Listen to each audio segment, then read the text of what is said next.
हजरत मूसा अल्लाह के एक चुने हुए पैगंबर थे। उन्हें अल्लाह ने तौरात जैसी महान किताब दी थी। लोगों को सही रास्ता दिखाने के लिए उन्होंने बड़े बड़े करिश्मे दिखाए। एक दिन किसी ने हजरत मूसा से पूछा कि क्या आपसे ज्यादा जानकार कोई और भी है? हजरत मूसा ने सोचा कि अल्लाह ने मुझे इतना ज्ञान दिया है तो मुझसे ज्यादा ज्ञान वाला कोई और कैसे हो सकता है। अल्लाह ने हजरत मूसा को बताया कि एक ऐसा बंदा भी है जिसके पास तुमसे ज्यादा ज्ञान है। उसका नाम हजरत खिज्र है। अल्लाह ने हजरत मूसा को हजरत खिज्र से मिलने का हुक्म दिया। हजरत मूसा ने पूछा कि मैं उन्हें कहां पाऊंगा?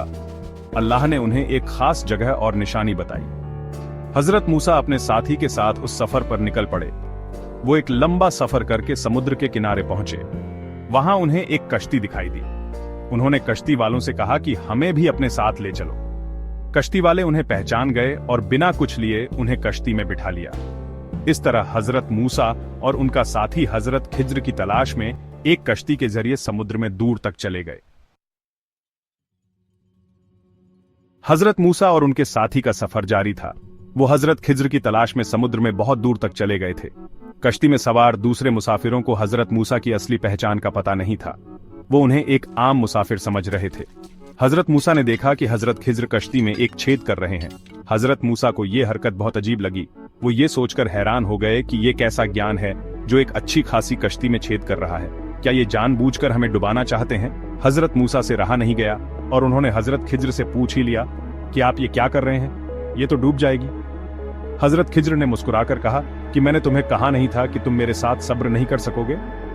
हजरत मूसा ने कहा कि मैं माफी मांगता हूं, लेकिन आप मुझे इसकी वजह तो बताएं कि आपने ऐसा क्यों किया। हजरत खिज्र ने हजरत मूसा को बताया कि वो बादशाह जालिम है और वो हर अच्छी कश्ती छीन लेता है। मैंने इस कश्ती में छेद इसलिए किया है ताकि ये खराब हो जाए और बादशाह इसे ले ना सके। ये सुनकर हजरत मूसा को अपनी गलती का एहसास हुआ। उन्होंने हजरत खिज्र से दोबारा ऐसा न करने की मिन्नत की।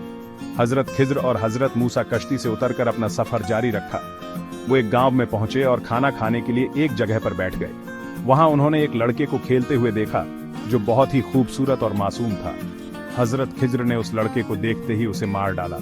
ये देखकर हजरत मूसा बहुत ज्यादा गुस्से में आ गए। उन्होंने कहा कि तुमने एक मासूम बच्चे को बिना किसी वजह के मार डाला है। ये तो बहुत बड़ा गुनाह है। तुम एक जालिम और बेरहम इंसान हो। दीवार का निर्माण, भविष्य में छुपी हुई दया। हजरत खिज्र ने हजरत मूसा से कहा कि मैं तुम्हें इन बातों की वजह बताने पर मजबूर नहीं हूं। तुम अगर मेरे साथ रहना चाहते हो तो सब्र करो और मुझसे सवाल न करो।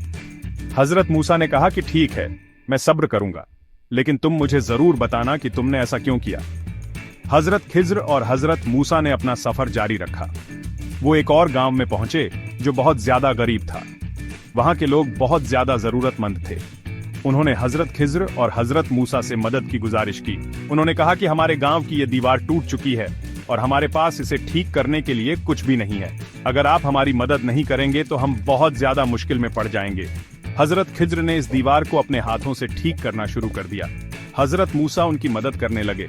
उन्होंने बहुत ही मजबूती से इस दीवार को दोबारा बना दिया। दीवार बनने के बाद हजरत खिज्र ने हजरत मूसा से कहा कि अब हमारा साथ खत्म होता है। खुदा की योजना, अद्भुत ज्ञान और परफेक्ट प्लान। हजरत मूसा ने पूछा कि आप मुझे इन बातों की वजह तो बता दें जो आपने की। हजरत खिज्र ने कहा कि मैंने कश्ती में छेद इसलिए किया था कि वो एक जालिम बादशाह से बच सके। मैंने लड़के को इसलिए मार डाला था कि वो बड़ा होकर अपने माँ बाप के लिए बहुत बड़ी मुसीबत बन जाता। अल्लाह उन्हें इससे बेहतर औलाद देंगे। और मैंने दीवार इसलिए बनाई थी कि उसके नीचे एक यतीम बच्चों का खजाना दबा है। अगर ये दीवार गिर जाती तो उन बच्चों को उनका खजाना न मिलता। ये सब कुछ अल्लाह के हुक्म से हुआ है। हजरत मूसा को सब कुछ समझ आ गया। उन्होंने हजरत खिज्र का शुक्रिया अदा किया और अपने रास्ते चले गए। ये वाकया हमें बताता है कि अल्लाह की योजना हमारी समझ से बहुत ऊपर है। हमें कभी भी जल्दबाजी नहीं करनी चाहिए और अल्लाह पर भरोसा रखना चाहिए। वो जो करता है बेहतरी के लिए करता है।